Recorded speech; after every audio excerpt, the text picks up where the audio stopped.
Hi guys, my name is Vidhi Kalra Ballana and welcome back to my YouTube channel 5 Minute Economics, where I teach economic concepts in a span of just 5 minutes.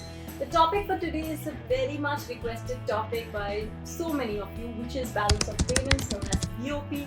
This topic is studied at the school level, college level, and even when you're preparing for many competitive examinations, UPSC, UGC, and so on. So balance of payments is something which you should know, and I know many students, maybe I think even when I was a student back, in the day, I used to get slightly confused with this topic. So here I am to your rescue.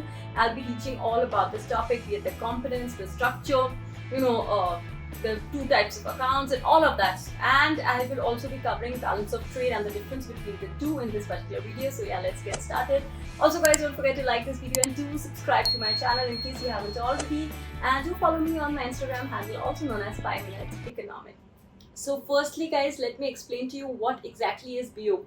So let me first tell you the definition, which you should know. I am very against definitions. I never, ask my students to memorize it. But here in special cases, few special cases, you should know it.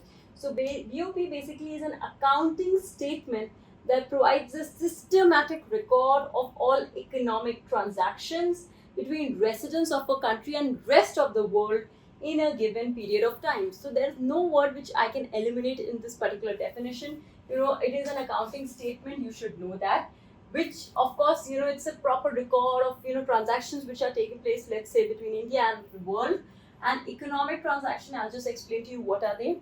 Between residents of a country and rest of the world. So India ke log aur bahar wale in a given period of time, of course, in a financial year, okay. So this is the definition. What are residents? Now residents, you might think jo log hai jo reh rahe households. No guys, households are different, residents are different. Residents do include individuals, they include firms, as well as they also include government agencies. What do they don't include? Like, the diplomatic staff or foreign military person, or even tourists, or even, people who've just migrated to India. They are even working in the, in the domestic territory of India. But their, transactions are not put across in the BOP. And what are economic transactions? Now here I use the word economic transactions. Basically, transfer of title or ownership of goods, services, money and assets. If anything of these are getting transferred, it is an economic transactions. Well, there are 4 types of economic transactions, guys. Firstly being visible items. But what are visible items? Basically, as the name suggests, anything which can be seen, felt, touched, that is visible, right? So basically, physical goods which are exported and imported from India to rest of the world, and to India from rest of the world, other way around. Invisible items are so many things we do all across the globe, but we can't see it. Those are invisible items like banking services, insurance, and shipping. All of that is invisible. You can't touch that service, right? You can touch the ship, you can't touch shipping, right? So then we have thirdly unilateral transfer. Now word uni, from the word unilateral, remember, they are one-way transactions. If they are given in return of nothing, like selfless transactions. If I'm giving you something, I don't expect that anything in return. They are unrequited transactions. Basically, if when you are some president of some country visits India, we do give them some big gift, as a gesture. I remember one of some long time back, person had visited, we had given him Kashmiri carpet, which is highly expensive. We don't return, expect anything in return, right? That's a gift which is giving. It's an economic transaction. Uske bhi to paise lage, India se paisa bahar ja raha hai. That carpet we have given, and donations hai, yeah, other services. When we send money to our parents who are staying maybe abroad or so on, or ulta, other way around. So those are unilateral transfers, one-way transfers. And capital transfers are basically capital receipts of sale and purchase of assets, and capital payments. So these are the 4 type of transactions which happen in BOP. Moving to the structure of BOP, well, we do have 2 sides, where one is the credit side, one is the debit side. Credit mein obviously sare inflows are whatever is coming in the country, and outflows will be recorded on the debit side. Okay, so like in the accounting sense, we have a trial balance which is always balanced. Here also we think in the accounting sense it will be balanced, but in economic sense truly it is never balanced. So we have 3 types of BOP. The balanced BOP, when the credits are equal to the debit side, outflows are equal to inflows, whereas surplus is when the credits are more than the debits, more coming inside rather than going in outside. And deficit, of course, is when usually this is the state when debits are more than the credit side. Now coming to the most important part, guys, which is the components of BOP, where most of the students get confused. But by now, if you followed along the video, you wouldn't definitely get confused. Trust me on that. So I explained to you what are economic transactions. You remember the 4 transactions I taught you. Now remember those. So in the components, we have 2 types of accounts. One is the current account and one is the capital account. So we have divided the transactions between the two. So the first 3 transactions, economic transactions which we studied, visible, invisible and unilateral, those are recorded in the current account, whereas the 4th transaction which we studied, borrowings one, is recorded under capital account. So let me explain to you export and import of goods and services, which are visible items. So not explaining it again, you already know it. Export and import of services, like I just told you, invisible items. And unilateral transfers to and from abroad, one-way transfers, gifts, I told you.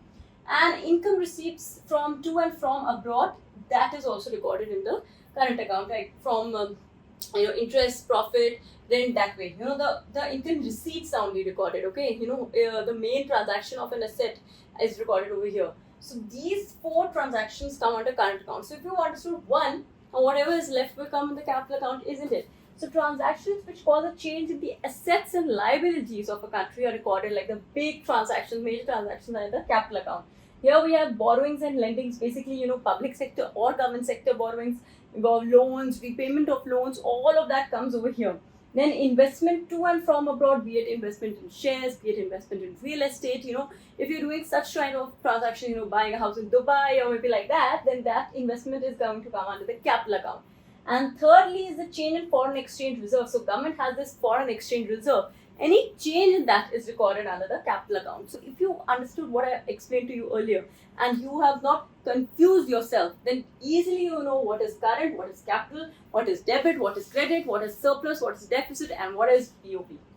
Okay guys, so now I'll explain you a very little concept which is balance of trade. So balance of trade will definitely you'll come across it when you are studying balance of payment. So it is a very tiny concept and I'll do the differences also simultaneously. So basically BOT shows the difference between the amount of imports and exports of visible items, okay? We just learned about that, right? So that only visible items is recorded under BOT.